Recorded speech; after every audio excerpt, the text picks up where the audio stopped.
Hi friends, ఓం సాయిరామ్. బాబాగారి ఆశీస్సులు అందరిపైన ఉండాలని చెప్పేసి మనస్ఫూర్తిగా కోరుకుంటున్నాండి. మీరు కోరిన కోరికలన్నింటినీ కూడా బాబాగారు తీర్చేయాలని మీ తరపున నేను కూడా మనస్ఫూర్తిగా కోరుకుంటూ ముందుగా బాబాగారి పాదాపద్మాలకు ఒకసారి నమస్కరించుకొని వీడియోలోకి అయితే వెళ్ళిపోదాం.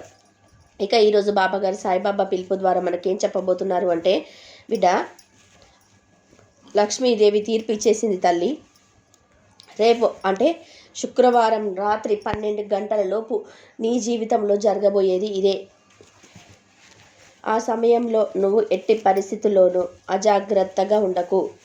ఎందుకు అంటే నీ జీవితాన్ని ఒక మలుపు తిప్పబోతున్న సమయం అది. నీ జీవితాన్ని ఒక సుడి తిప్పబోతున్నటువంటి ఒక సమయం అది. ఆ సమయంలో నువ్వు ఎట్టి పరిస్థితుల్లోనూ అజాగ్రత్తగా ఉన్నావు అంటే వచ్చిన బంగారం లాంటి అవకాశాన్ని, వచ్చిన అదృష్టాన్ని, నిన్ను వెతుకుంటూ వచ్చిన నీ అదృష్టాన్ని నువ్వు నీ చేతులారా పాడు చేసుకున్నట్టే. ఆ మహాలక్ష్మి, శ్రీ మహాలక్ష్మి అమ్మ ఎప్పుడు పడితే అప్పుడు తీర్పు ఇవ్వదు బిడ్డ. ఈరోజు నీ విషయంలో తీర్పు ఇచ్చింది. అది తీర్పు ఏంటో నువ్వు తెలుసుకో అంటూ బాబాగారు ఈరోజైతే మనకు తెలియనటువంటి ఒక నిగూఢమైన సందేశంతో తీసుకొచ్చారండి. మరి బాబాగారి ఆ మాటల వెనుక ఉన్న అర్థం ఏంటి, పరమార్థం ఏంటి, మన ఎందుకు బాబాగారు ఇలా అంటున్నారు? లక్ష్మీ అమ్మవారు తీర్పు ఇవ్వడం ఏంటి, అది కూడా శుక్రవారం రాత్రి 12 గంటల దగ్గర అప్పుడు తీర్పు ఇవ్వడం ఏంటి, ఏం జరగబోతుంది అసలు మన జీవితంలో? బాబాగారు అయితే ఏదో ఒక అద్భుతాన్ని సృష్టించబోతున్నారండి రేపు శుక్రవారం రాత్రి 12 గంటల దగ్గర మన జీవితంలో. అదేమిటో తెలుసుకోవాలంటే వీడియో ఎక్కడ కూడా స్కిప్ చేయకుండా చివరి దాకా చూడాల్సిందే. వీడియో నచ్చినట్లయితే మీ friends and family members share చేయండి. ఒక చిన్న లైక్ ఇవ్వండి. మన ఛానల్ని ఫస్ట్ టైం చూస్తున్నట్లయితే ఛానల్ని సబ్స్క్రైబ్ చేసుకొని సపోర్ట్ చేయండి. బిడ్డ, రేపటి రోజు శుక్రవారం రాత్రి 12 గంటల సమయాన్ని ఎట్టి పరిస్థితుల్లో వదులుకోకు, మిస్ చేసుకోవద్దు. వదులుకున్నావంటే జీవితాంతం బాధపడతావు. ఎందుకంటే రేపు రాత్రి శుక్రవారం రాత్రి 12 గంటల దాకా లక్ష్మీ అమ్మవారు నీకు కలలో కనిపించి ఒక ప్రశ్న అడగబోతుంది. దానికి నువ్వు సరైన సమాధానం చెప్పావు అంటే ఆ సమాధానం ఇది నీ జీవితం మీద ఆధారపడి ఉంటుంది. ఆ లక్ష్మీ కటాక్షం నీ మీద కలలాగా వద్దాలా అనే దాని మీద ఆధారపడి ఉంటుంది. బిడ్డ, జాగ్రత్త. ఇది నేను నీకు ఇస్తున్నటువంటి బంగారపు అవకాశం. నీకోసం నేను ఏరి కోరి తీసుకొచ్చాను. నీకోసం నేను లక్ష్మీ అమ్మవారి దగ్గర మాట తీసుకున్నాను. నా బిడ్డ జీవితంలో మంచి రోజులు ప్రసాదించమ్మా. నా బిడ్డలు బాధపడుతున్నారు. నీ కృప దయ వాళ్ళ మీద ఉండాలి తల్లి. నీ కరుణ వాళ్ళ మీద కురిపించు అంటూ అమ్మవారిని అడిగి నేను మాట తీసుకున్నాను. బిడ్డ, నా మాటను నిలబెట్టు. నా మాట నువ్వు పోగొట్టుకో. బిడ్డ, ఎప్పుడు కూడా నువ్వు ప్రతిరోజు బాధపడుతూనే ఉన్నావు కదా. నాకు ఇంకా ఎన్నాళ్ళు తండ్రి కష్టాలు, ఎంత కష్టపడినా కూడా నాకు డబ్బు అన్నది, నా అవసరానికి సరిపడిన డబ్బు నాకు అందటం లేదు. నా కష్టాలు తీరే మార్గం నాకు కనబడటం లేదు. నేను బ్రతికినంత కాలం ఇంతేనా బాబా? నా జీవితంలో సుఖాలు సంతోషాలు ఏముండవా అని ప్రశ్నిస్తున్నావు కదా బిడ్డ. వాటన్నిటిని దూరం చెయ్యాలని నేను అమ్మ దగ్గర మాట తీసుకున్నాను. అమ్మ తీర్పు ఇచ్చేసింది. ఆ తీర్పు ఏంటని నువ్వు వినాలి అంటే ఇప్పుడు నా మాటలు ఒక 2 నిమిషాల్లో విని తీరాల్సిందే బిడ్డ. ఎప్పుడు అడుగుతుంటావు కదా, బాబా మనుషులందరూ ఒకే విధంగా ఎందుకు ఉండరు? కొంతమంది ధనవంతులు, మరికొంతమంది బీదవాళ్ళుగా ఎందుకుంటారు? నేను రోజు చూస్తూనే ఉంటాను కదా. కొంతమంది ఎంతో కష్టపడతారు, కానీ ధనవంతులు మాత్రం కాలేరు. వాళ్ళు పేదవారుగానే ఉండిపోతారు. మరి పేదవారు ధనవంతులుగా మారాలి అంటే ఏం చేయాలి తండ్రి? ప్రతి మనిషికి ఒకటే కోరిక, నేను ధనవంతుడిగా, డబ్బున్నవాడిగా, నా చేతి నిండా డబ్బులతో జీవించాలి, నా వద్దకు పేదరికం రావద్దు అని కోరుకుంటాడు. మరి ఎందుకు అంటే పేదరికం మనిషికి ఎప్పుడు కూడా శారీరకంగా, మానసికంగా దుఃఖాన్ని కలుగజేస్తుంది. అందుకే ఆ దుఃఖం, ఆ పేదరికాన్ని ఎవరు కూడా ఇష్టపడరు. నా జీవితంలో కూడా రాకూడదు అని చెప్పి కోరుకుంటూ ఉంటారు కదా బాబా. మరి రేయి పగలు కష్టపడుతున్నా, రెక్కలు ముక్కలు చేసుకుంటున్న వారు ధనవంతులు ఎందుకు కాలేరు తండ్రి? ఎప్పుడు పేదవారిగానే ఎందుకు ఉండిపోతారు? అసలు ఈ పేదరికం నుంచి ఎందుకు బయటపడరు? ఈ పేదరికం నుంచి బయటపడే రోజంటూ ఒకటి వస్తుందా? అసలు ధనవంతురాలిగా మారాలి అంటే దానికోసం నేనేం చేయాలి బాబా అంటూ అడుగుతూ ఉంటావు కదా తల్లి. నువ్వేం చేయాలో తెలుసా? చాలా చిన్న పని అమ్మ. ఆ పని చెయ్యకుండా ఉండటం వలనే నువ్వు ఈరోజు ఇన్ని కష్టాలు, బాధలు అనుభవిస్తున్నావు. పేదరికంలో మగ్గిపోతున్నావు. దానికోసం నేనేం చేయాలి బాబా అంటూ అడుగుతూ ఉంటావు కదా తల్లి. నువ్వేం చేయాలో తెలుసా? చాలా చిన్న పనమా. ఆ పని నువ్వు చెయ్యకుండా ఉండటం వల్లనే నువ్వు ఈరోజు ఇన్ని కష్టాలు బాధలను అనుభవిస్తున్నావు. పేదరికంలో మగ్గిపోతున్నావు. డబ్బు అన్నది నీ కల్లా చూడలేకుండా ఉన్నావు. ధనవంతుడిగా ధనవంతురాలిగా డబ్బున్న వారిలాగా నువ్వు మారలేకపోతున్నావు. లక్ష్మి అనుగ్రహం మీ మీద లేకుండా నీ చేతులారా నువ్వే చేసుకుంటున్నావు. తెలిసి తెలిసి కూడా ఆ పని చేస్తున్నావు. ఆ పని ఏంటో తెలుసా తల్లి? నీకు తెలియాలంటే నేను చెప్పే సందేశం పూర్తిగా విను. ఎందుకంటే ఇది నీ జీవితంలో, నీ కుటుంబంలో, నీ ఇంట్లో జరుగుతుంది. అది కూడా నువ్వే చేస్తున్నావు. అది తెలుసుకొని ఆ తప్పు మళ్ళీ చెయ్యకపోతే లక్ష్మీదేవి నీ ఇంట్లో తిష్ట వేసుకొని కూర్చుంటుంది. అమ్మ మాట నా మాటగా చెప్పమని నాకు పంపింది బిడ్డ. అందుకే ఈరోజు చెప్తున్నా. లక్ష్మి అమ్మ మాట నా నోట నేను చెప్తున్నా, జాగ్రత్తగా విను అంటూ బాబాగారు ఇలా అయితే కథ చెప్పడం మొదలుపెట్టారండి. పూర్వం ఒక ఊరిలో ఒక ధనవంతుడైన వ్యాపారి ఉండేవాడు. అతడికి 4 కొడుకులు. అందరికీ కూడా వివాహం జరిగింది. 4 కొడుకులు, 4 కోడళ్ళు. ఆ మామ ఒకే ఇంట్లో ఉండేవారు. ఆ వ్యాపారి చాలా ధర్మాత్ముడు. చాలా మందికి సహాయం చేసేవాడు. పుణ్యకార్యాలు చేసేవాడు. సుఖంగా కాలం గడుపుతున్నాడు. ఇలా తన జీవితాన్ని సుఖంగా గడుపుతూ ఇలా కాలం గడుస్తూ ఉంది. అందరూ ఒకే ఇంట్లో ఉండడంతో వారి ఇంట్లో చిన్న చిన్న గొడవలు మొదలయ్యాయి. ఒకరోజు రాత్రి నిద్రిస్తున్న సమయంలో ఆ వ్యాపారి తన కలలోకి సాక్షాత్తు లక్ష్మీదేవి ప్రత్యక్షమై ఆ వ్యాపారితో ఇలా అంటుంది. నాయనా, నేను లక్ష్మీదేవిని. నేను నీ ఇంట్లో నుంచి వెళ్ళిపోతున్నాను. ఎందుకో గత 25 సంవత్సరాలుగా నీ ఇంట్లోనే ఉంటున్నాను. ఇప్పుడు ఇక నా వల్ల కావటం లేదు. నేను వెళ్ళిపోవాలి అని నిర్ణయించుకున్నాను అని అంటుంది. ఆ మాటలు విన్న ఆ వ్యాపారి చాలా బాధపడుతూ, అమ్మా, ఎందుకు అలా అంటున్నావు? నువ్వెక్కడికి వెళ్ళొద్దు, నా వద్దనే ఉండిపో అంటాడు. అప్పుడు లక్ష్మీదేవి, ఎందుకు? 25 సంవత్సరాలుగా ఇక్కడే ఉన్నాను కదా, ఇంకా సరిపోలేదా? ఇక నేను వెళ్ళిపోతాను అని అంటుంది. అప్పుడు ఆ వ్యాపారి, అమ్మా, నువ్వు నా ఇంట్లో ఉన్నావని నన్ను అందరూ సమాజంలో గౌరవిస్తున్నారు, గుర్తింపు ఇస్తున్నారు. నన్ను ఒక గొప్ప వ్యక్తిగా గుర్తిస్తున్నారు. నా వద్ద కావలసినంత ధనం ఉన్నదని నమ్మకంతో నేను గుడికి వెళ్ళడం కూడా మానేశాను. పేదవారికి సేవలు చేయడం, ప్రేమగా మాట్లాడడం కూడా వదిలేశాను అని అంటాడు. అప్పుడు లక్ష్మీదేవి ఉండి ఇలా అంటుంది, నేను నీ వద్ద ఉన్నప్పుడు నువ్వు గుడికి వెళ్ళవద్దని, నువ్వు భక్తి కార్యాలు చేయవద్దని, అలాగే బంధువులతో నీ తోటి మనుషులతో ప్రేమగా ఉండవద్దని నేను నీకు చెప్పలేదు కదా? చెప్పానా? మరి నువ్వెందుకు అలా చేశావు? అందుకే నాయనా, నేను ఇక్కడ ఉండలేను, తప్పకుండా వెళ్ళిపోతాను. నేను ఎల్లప్పుడూ ఒకే దగ్గర ఆగలేను, అది నీకు కూడా తెలుసు. నేను అందరి వద్ద తిరుగుతూ ఉంటాను అని అంటుంది. అప్పుడు ఆ వ్యాపారి, అమ్మా, నువ్వు వెళ్ళిపోతే నా వద్ద ధనం ఉండదు కదా. నా వద్ద డబ్బు లేకపోతే నాకు సమాజంలో గౌరవం ఉండదు. అంతెందుకు తల్లి, ధనం లేకపోతే నా బంధువులే నన్ను పట్టించుకోరు, నా తోటి మనుషులు నన్ను గుర్తించరు. ఇన్ని రోజులు ఎంతో గొప్పగా విలాసంగా బ్రతికిన నేను ఇప్పుడు ధనం లేకుండా కటిక దరిద్రంలో బ్రతకలేను. దయచేసి నన్ను వదిలి వెళ్ళవద్దమ్మా అని కోరుకుంటాడు, బతిమిలాడుకుంటాడు. ఆ వ్యాపారి బాధను చూసిన లక్ష్మీదేవికి అతడిపై దయ కలిగింది. అతడితో ఇలా అంటుంది, నాయనా, నువ్వు బాధపడకు. నేను నీకు వెళ్ళే ముందు ఒక వరాన్ని ఇవ్వాలనుకుంటున్నాను. అది కూడా కేవలం ఒకే ఒక్క వరాన్ని ఇస్తాను. బాగా ఆలోచించుకొని వరాన్ని అడుగు. ఒకే అవకాశం ఉంది కాబట్టి జాగ్రత్తగా ఆలోచించుకొని వరం అడుగు అంటుంది. అప్పుడు ఆ వ్యాపారి బాగా ఆలోచించి, అమ్మ, నేను ఇప్పుడు ఏమో అడగలేను. నేను మా ఇంట్లో ఉన్న నా కొడుకుల కోడల్ని అందరిని అడిగి వారి సలహా తీసుకొని అప్పుడు అడుగుతాను.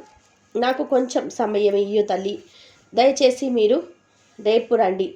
నేను ఈరోజు మా వాళ్ళతో విచారించి నిర్ణయం తీసుకుంటాను అంటాడు. అప్పుడు లక్ష్మీదేవి సరే అని చెప్పి అతడి కలలో నుంచి అదృశ్యమైపోయింది. ఉదయం లేవగానే ఆ వ్యాపారి అందరి కోడలను పిలిచి, అమ్మా, చూడండి, ఇక ముందు మనం పేదవాళ్ళం కాబోతున్నాం అని అంటాం.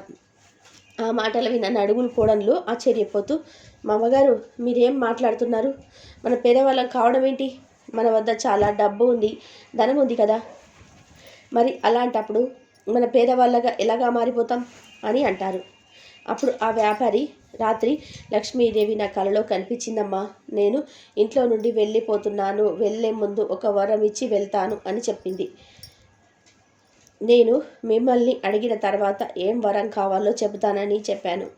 ఒక్కసారి లక్ష్మీదేవి మన ఇంట్లో నుంచి వెళ్ళిపోతే మనం బీదవారిగా మారిపోతాం. ఇక ఆ తర్వాత ఏం జరుగుతుందో నేను ఊహించుకోలేకపోతున్నాను. కానీ ఆమె వెళ్ళేటప్పుడు ఒక వరం ఇస్తాను అని చెప్పింది. అది కూడా కేవలం ఒకే వరం. నాకు ఏ వరం అడగాలో అర్థం కాలేదు. ఇక మీరే చెప్పండి అంటూ పెద్ద కోడల్ని అడుగుతాడు. అప్పుడు పెద్ద కోడలు, మామగారు, లక్ష్మీదేవి వెళ్ళిపోయినా సరే మీరు వజ్రాలు, బంగారం, కావలసినంత ధనం అడగండి అంటుంది. ఇక ఆ వ్యాపారి రెండో కోడలి కూడా అదే ప్రశ్న అడుగుతాడు. అప్పుడు ఆ కోడలు, మామగారు, మీరు లక్ష్మీదేవితో పెద్ద పెద్ద భవనాలు, వ్యాపార భవనాలు అడగండి. వాటి నుండి మనకు ఎప్పుడు ఆదాయం వస్తూనే ఉంటుంది. దానితో మనం సుఖంగా బతకవచ్చు అని అంటుంది. అప్పుడు ఆ వ్యాపారి మూడవ కోడల్ని పిలిచి, అమ్మ, నువ్వు కూడా చెప్పు, నేనేం వరం అడగాలి అని అంటాడు. అప్పుడు ఆ మూడవ కోడలు, మామగారు, మీరు ఈ నగరంలోని మొత్తం భూమిని కోరండి. ఆ భూమిలో వ్యవసాయం చేస్తే మనకు ధనం వస్తుంది. అప్పుడు మనం ఎప్పటికీ పేదవాళ్ళం కాలేము అని అంటుంది. ఇక చివరిగా చిన్న కోడల్ని పిలిచి, అమ్మ, నువ్వు చెప్పు, లక్ష్మీదేవిని ఏం వరం అడగాలి అని అంటాడు. అప్పుడు చిన్న కోడలు, మామగారు, మనకు బంగారం వద్దు, పెద్ద పెద్ద భవనాలు వద్దు, ఈ నగరంలోని మొత్తం భూమి వద్దు. మామగారు, లక్ష్మీదేవిని ఒకే ఒక కోరిక కోరండి. అదేమిటంటే, మేము పేదవారిగా ఉండి కష్టాలు అనుభవిస్తున్నా సరే మా కొడుకు కోడళ్ళ, తండ్రి కొడుకులలో, మామ కోడళ్ళలో ఎప్పుడు ప్రేమ ఉండేలాగా వరం కోరుకోండి. ఇక మనకు ఏమీ వద్దు అంటుంది.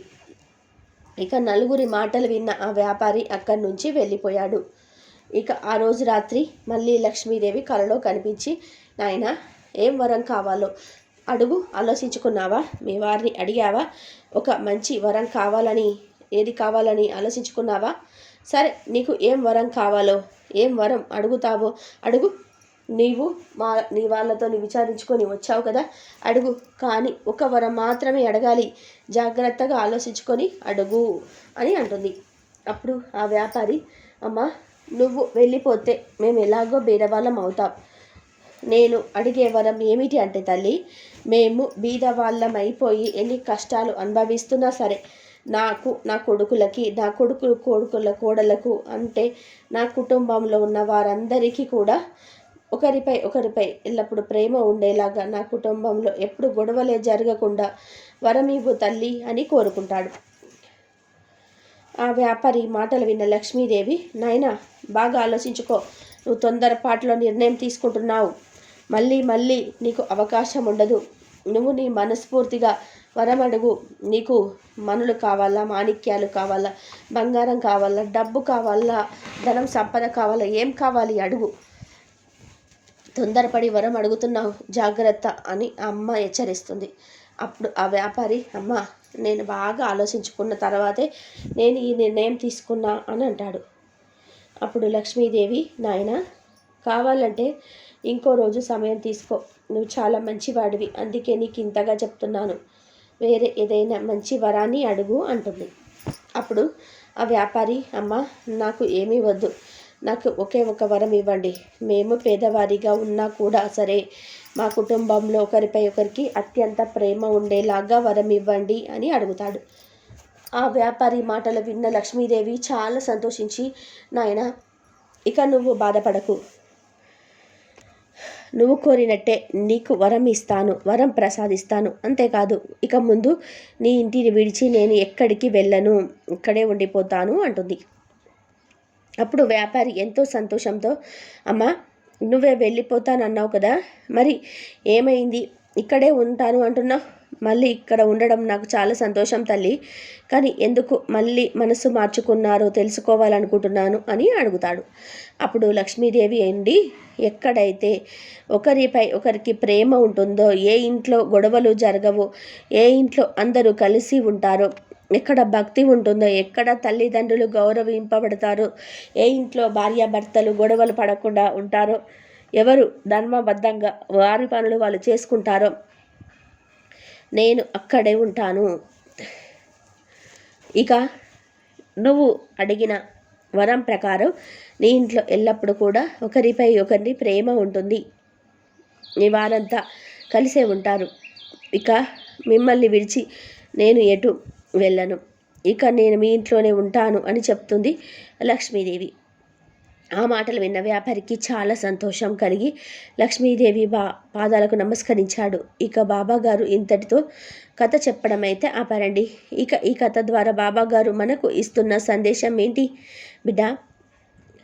చెప్పాను కదా, లక్ష్మీదేవి రేపు రాత్రి అంటే శుక్రవారం రాత్రి 12 గంటల లోపు నీకు తీర్పు ఇచ్చేసింది. నీ జీవితంలో జరిగేది ఇదే అని చెప్పాను కదా. నువ్వు చేస్తున్న తప్పేంటో కూడా చెప్పాను కదా. నీ పేదరికానికి, నీ కష్టానికి, కన్నీళ్ళకి తప్పు కూడా నువ్వే చేస్తున్నావు. ఆ తప్పులకి కారణం కూడా నువ్వే అని చెప్పాను కదా. నీకు ఇప్పటికే నా సందేశం ఏంటో, నా మాటల ఆంతర్యం ఏంటో, అంతరార్థం ఏంటో అర్థమైందని అనుకుంటున్నాను బిడ్డ.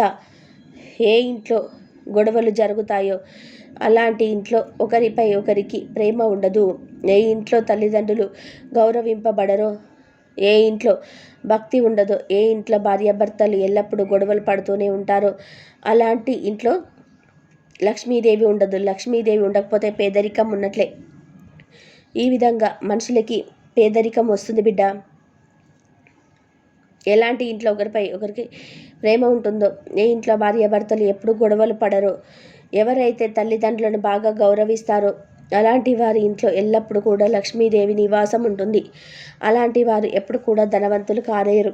అలాంటి ఇల్లు అంటేనే నేను సాయికి, నీ బాబాకి కూడా చాలా ఇష్టం.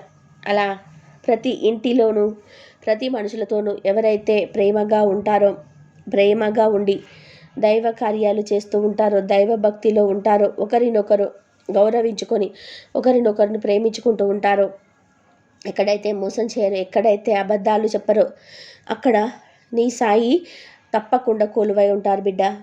నీ సాయికి కూడా అలాంటి చోటు అంటే చాలా ఇష్టం బిడ్డ. చెప్పాను కదా నీ పేదరికానికి కారణం ఏంటని. లక్ష్మీ అమ్మ ఇచ్చిన తీర్పు ఏమిటో నీకు అర్థమైందా? నీ ఇంట్లో కూడా అయినదానికి కాందానికి ప్రతిదానికి చిరాకులు పరాకులు అరుచుకుంటూ గోలలు చేసుకుంటూ ఒకరినొకరు తిట్టుకుంటూ దూషించుకుంటూ మనశ్శాంతి లేకుండా బతికేస్తున్నారు. ఇలా ఉంటే ఆ ఇల్లు నరకంతో సమానం బిడ్డ. అలాంటి ఇంట్లోకి లక్ష్మీదేవి అడిగిపెట్టదు. అనుకున్న పనులు జరగవు. నీ సాయి కూడా నీ పైన చూడాలంటే కూడా భయపడతాడు బిడ్డ. మనశ్శాంతి లేకుండా ఉంటుంది బిడ్డ. అక్కడ ఏ భగవంతుడు నివసించలేడు. ఎటువంటి ధనము సంపదలు కూడా రాలేవు. ఆ ఇంట్లో మొత్తంగా నకారాత్మక శక్తులు నిండిపోయి ఉంటాయి. జాగ్రత్త తల్లి. ఎప్పుడు ఇంట్లో ప్రశాంతంగా ఉండు, గొడవలు లేకుండా ఉండు. నీ ఇంట్లో ఉన్న వాళ్ళందరినీ ప్రేమించు, గౌరవించు. నీతో ఉన్న వాళ్ళందరినీ కూడా గౌరవించు. అందరితోనూ మంచిగా ఉండు, మంచి మాట్లాడు, మంచి కోరుకో. అప్పుడు ఈ సాయి నీ సహాయానికి తప్పకుండా వస్తాడు. నీ వెంటనే నీ నీడలా ఉంటాడు. నువ్వెప్పుడు కూడా సంతోషంగా ఉండాలి బిడ్డ అంటూ బాబాగారు అయితే ఈరోజు మనకు మంచి అద్భుతమైనటువంటి సందేశాన్ని అయితే మన ముందుకు తీసుకొచ్చారు కదండి. మీ వాళ్ళతోనే విచారించుకొని వచ్చావు కదా అన్నాడు కదా. అంటే ఆ లక్ష్మీదేవి ఒక్క వరం మాత్రమే అడగాలి అన్నది. అంటే అప్పుడు ఆయన డబ్బు ధనము ఆరోగ్యము అన్నీ డబ్బు ధనము కావాలని చెప్పేసి ఎప్పుడు అడగలే. ఆయన ఆరోగ్యము మనశ్శాంతి కావాలి. మేము భేదవాళ్ళమైపోయి ఎన్ని కష్టాలు అనుభవిస్తున్నా సరే కానీ మాకు, నా కొడుకులకు కోడళ్ళకి అంటే నా కుటుంబంలో ఉన్న వారందరికీ కూడా ఒకరిపై ఒకరికి ఎల్లప్పుడూ ప్రేమ ఉండేలాగా దీవించు తల్లి అని చెప్పేసి ఆ లక్ష్మీదేవిని అమ్మవారిని కోరుకున్నాడు. అట్లా ఆ వరం కోరుకోవడం వల్ల ఆ అమ్మవారు ఇంట్లో నుంచి వెళ్ళిపోలేదు. అంటే మన ఇంట్లో ఎప్పుడైనా సరే సుఖాలు సంతోషాలు ఆరోగ్యంగా ఎప్పుడైతే ఉంటామో అప్పుడే మనం కోటీశ్వరులము. ఆరోగ్యంగా ఉన్న వాళ్ళే ఐశ్వర్యవంతులు. కాబట్టి మనులు మాణిక్యాలు బంగారము డబ్బు కావాలా, ధనం సంపాదన కావాలా అని అడుగు అని అమ్మవారు అడిగినా సరే తొందరపడి వరం అడుగుతున్నావు, జాగ్రత్త అంటూ అమ్మ హెచ్చరిస్తుంది కదా. అప్పుడు ఆ వ్యాపారి అమ్మ నేను బాగా ఆలోచించుకున్న తర్వాతే ఈ నిర్ణయం తీసుకున్నాను అని చెప్తాడు. అప్పుడు లక్ష్మీదేవి, నాయన కావాలంటే ఇంకో రోజు సమయం తీసుకో, నువ్వు చాలా మంచివాడివి, అందుకే నీకు ఇంతలా చెప్తున్నాను, వేరే ఏదైనా వరం, మంచి వరాన్ని అడుగు అంటుంది. అప్పుడు ఆ వ్యాపారి, అమ్మ నాకు ఏమీ వద్దు, నాకు ఒకే ఒక వరం ఇవ్వండి, మేము పేదవారిగానే ఉన్నా కూడా సరే మా కుటుంబంలో ఒకరిపై ఒకరికి అత్యంత ప్రేమ ఉండేలాగా వరం ఇవ్వండి అని చెప్పి అడుగుతాడు. అలా కోరుకోవడం వల్ల అమ్మవారిని అనుగ్రహించి ఇంట్లో స్థిరంగా ఉండిపోతుంది. ఇదండి ఈరోజు వీడియో. ఈ వీడియో కనుక మీకు నచ్చినట్లయితే ప్లీజ్ లైక్ చేయండి, షేర్ చేయండి, సబ్స్క్రైబ్ చేయండి. మరొక మంచి వీడియోతో మళ్ళీ కలుద్దాం. అందరూ బాగుండాలి, అందరిలో మనం ఉండాలి. సర్వేజన సుఖినో భవంతు. ఓం సాయిరామ్. శ్రద్ధ సబ్బూరి. ఓం సాయి.